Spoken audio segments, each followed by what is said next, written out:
when protesters are beaten, detained, or shot by government forces. Does it matter which country it happens in, or just who's in power when it does? Because right now, the United States is condemning Iran for killing protesters, while Americans are being thrown to the ground, detained, and in some cases, shot during protests against ICE right here at home. Across the United States, people are protesting ICE immigration procedures, how raids are conducted, how force is used, and who gets hurt in the process. We've seen videos of protesters being tackled, pepper sprayed, detained, and in Minneapolis. A woman was shot by an ICE agent during an enforcement operation, sparking nationwide outrage and demonstrations. Protesters aren't calling for the overthrow of the government. They're calling for accountability. But the federal response has been escalation. More agents, more force, more justification that this is all necessary. At the same time, President Trump is threatening sanctions, even military action against Iran for violently suppressing protesters. The U.S. government says Iran's actions are unacceptable, that killing protesters crosses a moral and legal line. And on this point, many people agree. Iran's government has a long documented history of brutally crushing dissent. Now let's be clear.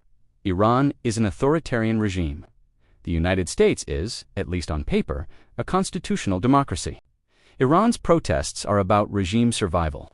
America's protests are about civil rights and law enforcement accountability. These are not the same systems. But here's the uncomfortable question. If killing protesters is morally wrong in Iran, why is it defensible when force here leads to death or serious injury, and accountability disappears behind federal badges?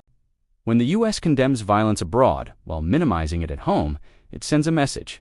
Protester deaths only matter when they happen somewhere else. At home, they become incidents, operational decisions, unfortunate outcomes. Abroad, they're called atrocities.